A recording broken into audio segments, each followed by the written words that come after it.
ಕಾದಂಬರಿ ನಿನ್ನಲ್ಲಿನ ಸೆರೆ ಭಾಗ 9. ಹೊಸ ತಿರುವು. ಹಳೆಯ ನೆನಪುಗಳು. ವಿದುವು ಸಾನ್ನಿಧ್ಯನ ಜೀವನದಲ್ಲಿ ಮರುಪ್ರವೇಶ ಮಾಡುವಾಗ ಅವನ ಕಥೆಗಳಲ್ಲೂ ಅವಳ ಹೃದಯ ನೋವು ಹೊಳೆಯುತ್ತೆ. ಸೂರ್ಯನ ಮೌನಕ್ಕೆ ವಿದುವಿನ ಪದಕ್ಕೂ ನಡುವೆ ಸಾನ್ನಿಧ್ಯ ಪ್ರೀತಿ ಯಾವ ದಾರಿಯನ್ನು ಹರಿಸುತ್ತಾಳೆ. ಈ ಭಾಗದಲ್ಲಿ ಪ್ರೇಮ, ಸ್ನೇಹದ ಭಾವನೆ ಮತ್ತು ಕುಟುಂಬದ ಮೌಲ್ಯಗಳ ನಡುವೆ ಹೃದಯಸ್ಪರ್ಶಿ. ಇದು ಕೇವಲ ಪ್ರೇಮ ಕಥೆಯ ಭಾಗವಲ್ಲ, ಇದು ಪ್ರೀತಿಯ ಶಬ್ದ, ಮೌನದಿಂದ ಹೊರಹೊಮ್ಮುವ ಕ್ಷಣ. ಇದು ಕಥೆಗೆ ಹೊಸ ವ್ಯಕ್ತಿಯ ಪ್ರವೇಶ. ಅವನ ಮಾತುಗಳಲ್ಲಿ ಪದ್ಯ, ಅವನ ನೋಟದಲ್ಲಿ ನೆನಪು. ಸಾನ್ನಿಧ್ಯನ ಹಳೆಯ ಗೆಳೆಯ ವಿದು, ಅವಳ ಪ್ರಸ್ತುತ ಜೀವನದ ಮಧ್ಯ ಹೊಸ ತಿರುವು. ಅಥವಾ ಮೌನದಲ್ಲಿ ಅಡಿಯಲ್ಲಿ ಈಗಲೂ ಬೆಳೆಯುತ್ತಿರುವ ಪ್ರೇಮವೇ ಗೆಲ್ಲುತ್ತಿದೆಯಾ? ವಿದು ಕಲಾವಿದ, ಕವಿತೆಯ ಪ್ರೇಮಿ. ಸಾನ್ನಿಧ್ಯನ ಕಾಲೇಜಿನ ಗೆಳೆಯ. ಅವನು ಈಗ ಪೋಷಕರೊಂದಿಗೆ ಬೆಂಗಳೂರಿನಿಂದ ಹಳ್ಳಿಗೆ ಬರುವ ಮೊದಲು ಸಾನ್ನಿಧ್ಯನ ಶಾಲೆಯ ಕುರಿತು ಪತ್ರಿಕೆಯಲ್ಲೊಂದು ಲೇಖನ ಓದಿ ಆಕೆಯ ಹೆಸರು ನೋಡಿದ್ದ. ಅವನ ಮನಸ್ಸು ತಕ್ಷಣವೇ ಹಿಂದಿನ ಕಾಲಕ್ಕೆ ಹಾರಿ ಹೋಗಿತ್ತು. ಕಾಲೇಜಿನಲ್ಲಿ ಸಾನ್ನಿಧ್ಯ ತನ್ನ ಹಾಡುಗಳೊಂದಿಗೆ ವೇದಿಕೆ ಕಂಗೊಳಿಸುತ್ತಿದ್ದಳು. ಅವನು ಆಕೆಯ ಹಾಡಿಗೆ ಕವಿತೆ ಬರೆಯುತ್ತಿದ್ದ. ಸಾನ್ನಿಧ್ಯ ಮಕ್ಕಳಿಗೆ ಸಂಗೀತ ತರಬೇತಿ ಕಲಿಸುತ್ತಿದ್ದಳು. ಕಿವಿಗೆ ಬರುವ ಗಂಭೀರ ಧ್ವನಿ, ಈ ರಾಗದಲ್ಲಿ ಈಗಲೂ ನೀನು ಜೀವಿಸ್ತೀಯಾ ಸಾನ್ನಿಧ್ಯ? ಅವಳು ತಿರುಗಿ ನೋಡುವಳು. ವಿದು ಅವಳಿಗೆ ಒಂದು ಕ್ಷಣ ವಿಶ್ವಾಸ. ಅವನ ಕಣ್ಣಲ್ಲಿ ಹರ್ಷವಿದೆ. ಆಕೆ ಸಮಾಧಾನದಿಂದ ನಗುತ್ತಾಳೆ. ವಿದು, ನಿಜವಾಗ್ಲೂ ನೀನು? ಸಾನ್ನಿಧ್ಯ, ಸೂರ್ಯ, ವಿದು ಒಟ್ಟಿಗೆ ಕುಳಿತಿದ್ದಾರೆ. ಸೂರ್ಯ ವಿದುವನ್ನು ಮೊದಲ ಬಾರಿಗೆ ನೋಡುತ್ತಾನೆ. ವಿದು ಕೇಳುತ್ತಾನೆ, ನೀನು ಗರ್ಭಸಂಸ್ಕಾರ ಯೋಜನೆ ಚಮತ್ಕಾರವಾಗಿದೆ. ನಾನು ಈ ಮಕ್ಕಳಿಗೆ 1 ವಾರ ಕೆಲಸ ಮಾಡಲು ಸಾಧ್ಯವಿದೆಯಾ? ಸಾನ್ನಿಧ್ಯ, ಅಯ್ಯೋ, ಅದಕ್ಕಿಂತ ಹೆಚ್ಚು ಖುಷಿ ಬೇರಿಲ್ಲ. ಆದರೆ ನೀನು ಬರೋದರಿಂದ ನಾನೊಬ್ಬ ಹಾಡಿಗೆ ಮರಳಿ ಬಂದಂತಾಗಿದೆ. ಸೂರ್ಯ ನಗು ತೋರಿಸಿದರೂ ಮೌನದಿಂದ, ಇವನು ನನ್ನ ಹೆಂಡತಿಯ ಹಳೆಯ ಸ್ನೇಹಿತ. ಆದರೆ ಅವರ ನೋಟದಲ್ಲಿ ಅಷ್ಟೊಂದು ಪವಿತ್ರ ಬಾಂಧವ್ಯವಿದೆಯಾ ಎಂಬ ಅಸ್ಪಷ್ಟ ಭಾವನೆ. ಮರುದಿನ ಶಾಲೆಯೊಂದರಲ್ಲಿ ವಿದು ತನ್ನ ಮೊದಲ ಕವನ ಪಾಠ ಆರಂಭಿಸುತ್ತಾನೆ. ಅವನು ಮಕ್ಕಳಿಗೆ ಹೇಳುತ್ತಾನೆ, ಪ್ರೀತಿ ಎಂಬುದು ಮಾತಿನಲ್ಲಿ ಅಲ್ಲ, ಅದು ತಾಯಿಯ ಹಾಡು, ತಂದೆಯ ಕನಸು. ಮಕ್ಕಳಿಗೂ ಶಕ್ತಿಯಾಗುತ್ತಿದೆ. ಸಾನ್ನಿಧ್ಯ ಎದುರಿಗೆ ಗಮನಿಸುತ್ತಾಳೆ. ವಿದು ಕವನ ಹೇಳುತ್ತಿರುವಾಗ ಆಕೆಯ ತಾಳ ತುಂಬ ಪ್ರಭಾವಿತವಾಗಿದೆ. ಆಗಲೇ ಅಲ್ಲಿಂದ ಸೂರ್ಯ ನೋಡುತ್ತಿದ್ದಾನೆ. ಮೂವರು ಕುಳಿತಿದ್ದಾರೆ.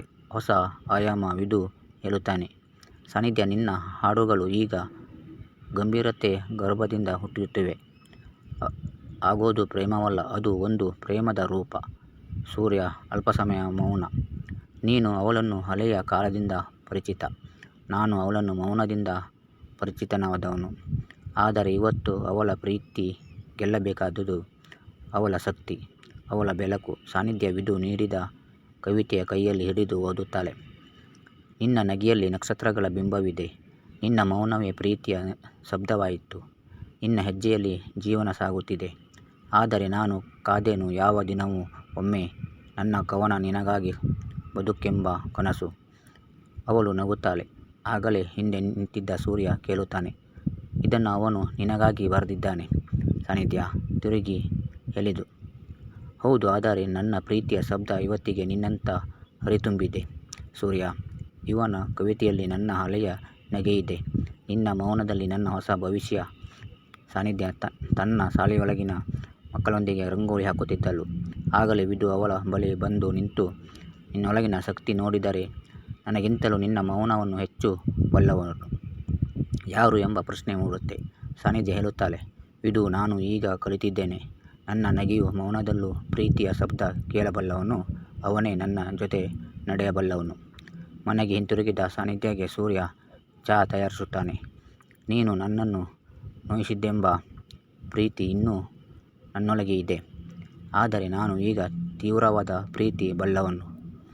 ನಾನು ಭಯಪಟ್ಟವಳಲ್ಲ ಸೂರ್ಯ. ನಾನು ನನ್ನ ಪ್ರೀತಿ ಯಾರಿಗಾದರೂ ಸ್ಫೂರ್ತಿಯಾಗಿ ಕೊಡುವವಳು. 3 ದಿನಗಳ ಸೇವೆಯ ನಂತರ ವಿದು ಮೌನದಲ್ಲಿ ಕುಳಿತಿದ್ದನು. ಅವನು ಸಾನ್ನಿಧ್ಯಗೆ ಅಂತಿಮವಾಗಿ ತನ್ನ ಭಾವನೆ ಹೇಳುತ್ತಾನೆ, ನಿನ್ನನ್ನು ನಾನು ಇವತ್ತು ಪ್ರೀತಿಸುತ್ತೇನೆ. ಆದರೆ ನನ್ನ ಕವಿತೆಯ ಹಕ್ಕಿ ಈಗ ನಿನ್ನ ಕುಟುಂಬವೇ ಗೂಡಿನಲ್ಲಿ ಗಟ್ಟಿಯಾಗಿಬಿಟ್ಟಿದೆ. ಆದರೆ ನಿನ್ನ ಅಳಿವಿನ ನೋವಿಗೆ ನಾನಿಲ್ಲ ಸೂರ್ಯ ಸಾನ್ನಿಧ್ಯ ಕಣ್ಣೀರು ಹಾಕುತ್ತಾಳೆ. ಆದರೆ ಏನೂ ಹೇಳುವುದಿಲ್ಲ. ಅವನು ಮುಂದೆ ಸಾಗುತ್ತಾನೆ. ತನ್ನ ಹೃದಯವನ್ನು ಬರೆದು ಪುಸ್ತಕವೊಂದನ್ನು ಅವಳ ಕೈಗೆ ಕೊಟ್ಟಿದ್ದ.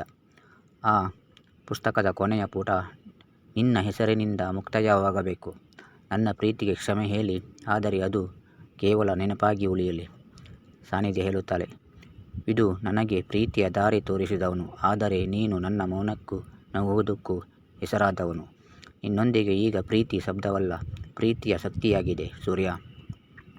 ನಿನ್ನ ಕಳೆದು ಮತ್ತೆ ಕಂಡವನಾಗಿದ್ದೇನೆ. ಆ ಕಾರಣಕ್ಕೆ ನನ್ನ ಪ್ರೀತಿ ಇಂದು ನಿನಗೆ ಹೊಸ ಹೆಸರಿನಿಂದ ಹೊಳೆಯಲಿದೆ. ಸಬ್ಸ್ಕ್ರೈಬ್ ಮಾಡಿ. ನನ್ನ ಮುಂದಿನ ಎಲ್ಲ ವಿಡಿಯೋ ನೋಟಿಫಿಕೇಷನ್ ಮೂಲಕ ನಿಮಗೆ ತಲುಪುತ್ತೆ.